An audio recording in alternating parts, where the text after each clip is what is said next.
Well, hi guys and gals, it's me, George, the Shade Tree Fix-It Man, and life happens, and in the process you end up having to repair things, and that's why I'm called the Shade Tree Fix-It Man, because I fix all kinds of things, and I want you to know I actually could be working out underneath the shade tree. It's not fully leaved out yet, but it's getting there. And we have a beautiful day. Yes, we do. A beautiful day. So, anyway, let's get back to it. It's about changing the alternator in my 2002 GMC Sonoma. And not only the alternator, but I am also going to change the serpentine belt. Boy, prices sure have changed since I was a mechanic. Of course, I have to stop and think I was a mechanic almost 40 years ago. Oh well.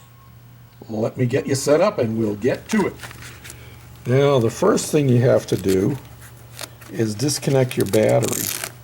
This one here has a battery cover on it. I see it's kind of deteriorating, but that's okay. And I don't even have to mess with that cover actually, because this is side terminal. So I will disconnect the battery terminals, and before we start messing with pulling wires off back in here. Now that the battery wire that goes to the back of the alternator here uses metric as a 13 millimeter, and you can see I have two wrenches on here. This one here to hold the back because the whole thing wants to turn. So yeah. To get it broken loose, you got to have this wrench on the back here to keep the whole post from turning.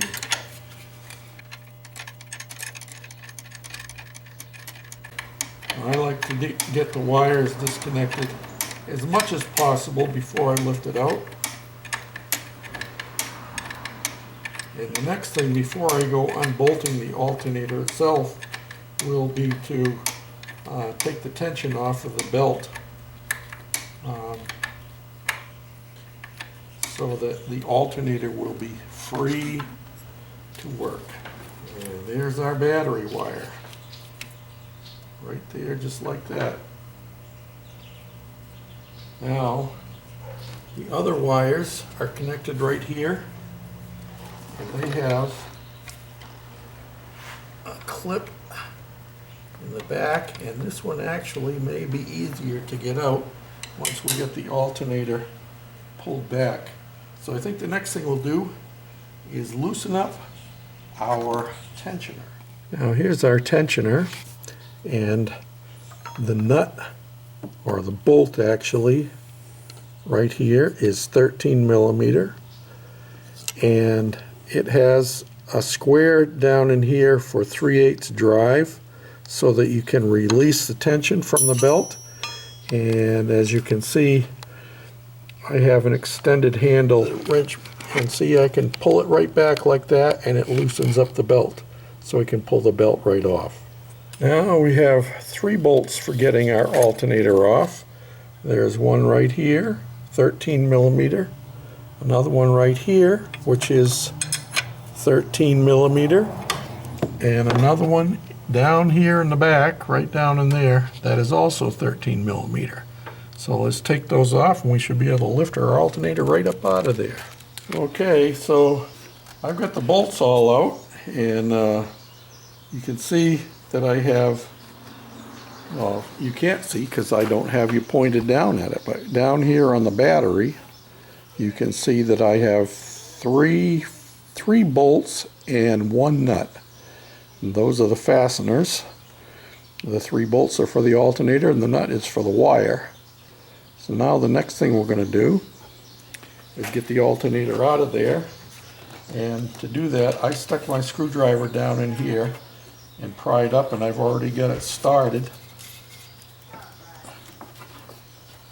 I got to go a little bit more. There we go.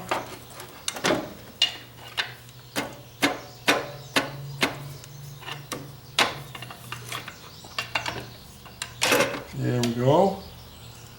Now we have our alternator loose, and I'm going to turn it over like I told you we were going to do, so we can see the clip on the back here for the wire plug.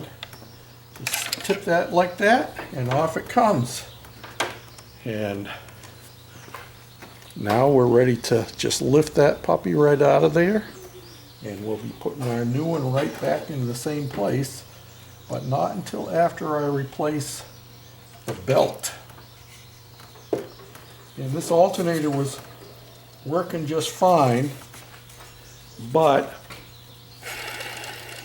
it was a little bit noisy. So we don't want that, because that means the bearings are starting to go bad on it. And let's hope that the new one is quieter. And here's the difference. You can't hear any noise, can you? And that's the way it should be. So, the next thing to do before I put my alternator in, however, let me set this down in here, is to replace our belt. Now, because of space limitations down in there and my inability to work with my hands and hold the camera at the same time, I won't be able to demonstrate replacing the belt.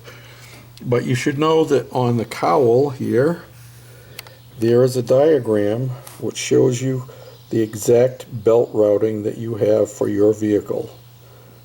Mine has AC, so it goes up and over the top there. If it was a non-AC vehicle, it would have an idler down in here.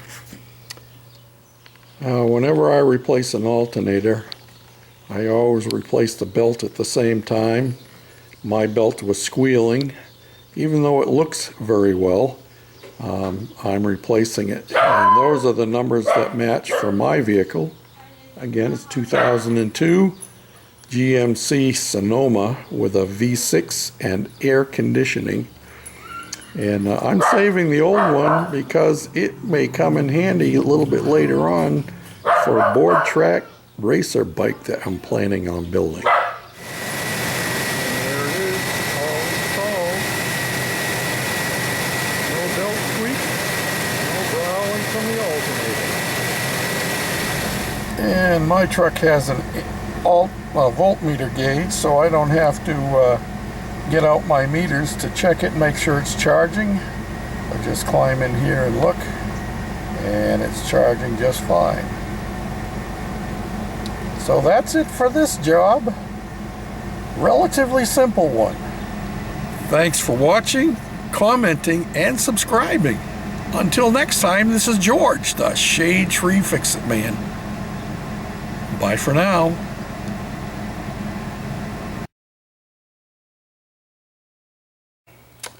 One end note, I had told you had to take out 3 bolts. I had said the 2 in the front and this one in the back. The one in the back you don't have to remove. That one is just a bracket for supporting this bracket, which the alternator is bolted into. So it's not necessary to remove that bolt.